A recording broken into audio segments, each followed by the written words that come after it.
Hi everybody, this is Dr. Vangtama. This is the COVID number 8 Spiritual House update. First item is what I call the spiritual bypass. This is when you skip over emotions you're feeling and come up with a spiritual reason for those things to have happened instead of dealing with the actual emotions. Note to self, that's not a spiritual quality, that's just rationalization.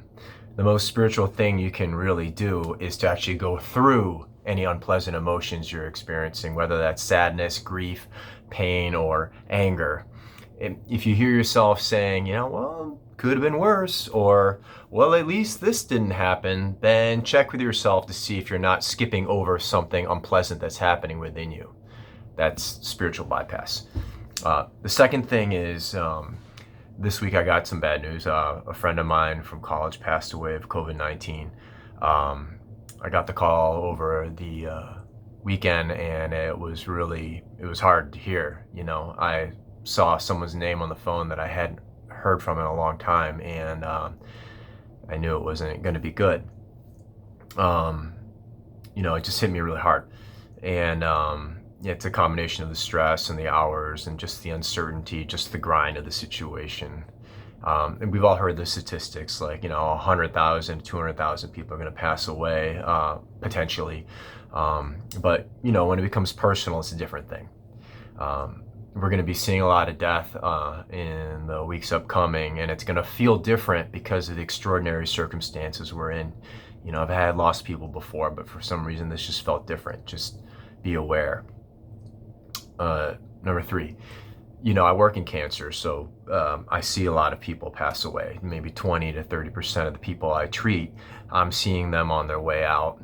And everyone wants to know, when you're in that room, when there's the patient and there's all these people sitting there, they want to know, how long does he have? Is he going to die?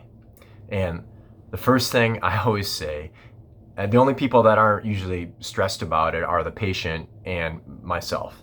For some reason, we both have a calmness. And the first thing I say is that, nobody in this room gets to make it out alive. And for some reason, that seems to kind of reset everybody's minds. Because I think in America, we have this thing, and I've observed it. We do 3 things with death. We either pretend it doesn't happen, we try to live forever, or we make fun of it. And none of those 3 things are actually helpful. When you have acceptance, that's what's really helpful.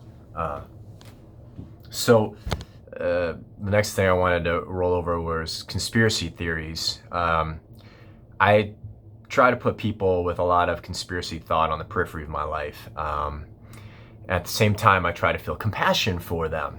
And the reason for the periphery, well, engaging in that conversation is crazy making. If you've ever done it, you know exactly what I'm talking about. I have a monk, a friend, who really got me straight. He said, conspiracy theorists are worse than addicts. I said, well, why? And he said, well, addicts, they know they're wrong and they're trying to stop. Conspiracy theorists think they're right, and their will is engaged behind what they think. So it's much harder to deal with them. And the reason for compassion is that when you look at the research on conspiracy theorists, 80% of them have had significant childhood trauma, either sexual trauma, physical abuse, mental, emotional abuse. And they lived in a world as a child that was unsafe. And they've grown up and they've continued to feel that lack of safety and explaining the world to make it stay unsafe. So if you think about it that way, if you can see that kid when they're talking, it might help you to have some compassion instead of anger or engage into an argument. Number 5, we all know the 3 rules of COVID-19, right? We know, wash your hands, keep your distance, and wear a mask. Well, there's a 4th one that I think we are kind of missing, and that's limiting the number of contacts we have, limiting the number of places and contacts we have. The more people you come in contact with, the more places you go, even if they're doing best practice, the more chances you're going to run into people and break one of those 3 rules. So limiting those places and people, the number of contacts and places is really, really important.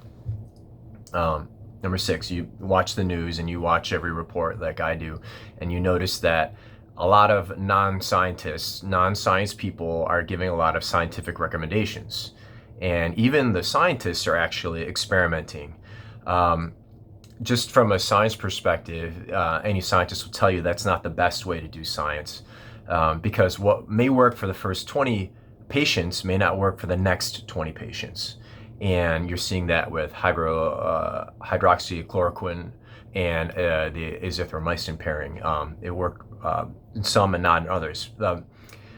That's why the CDC hasn't come out with it as a first-line treatment yet. They haven't come out with anything because we haven't done the bigger studies. Now they're starting now to do those bigger studies, and those bigger studies can be critical for what are going to be what we call the first-line treatment for COVID-19.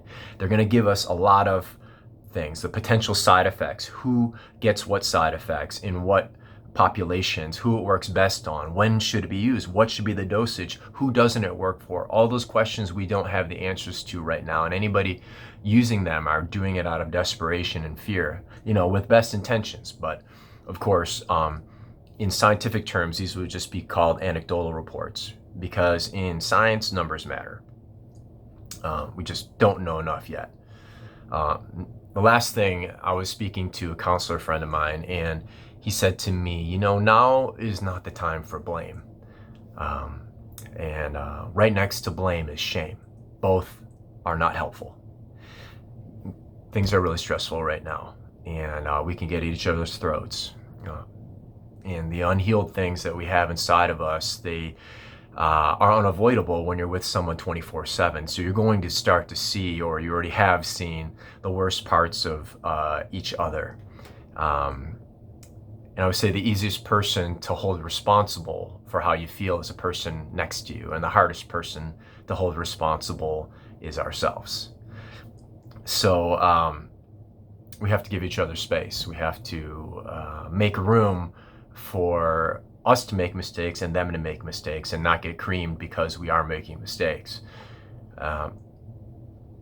So really the most spiritual thing you can do is to be kind when you don't want to be kind, and to be quiet when you want to yell, and to try to just do your best and then move on.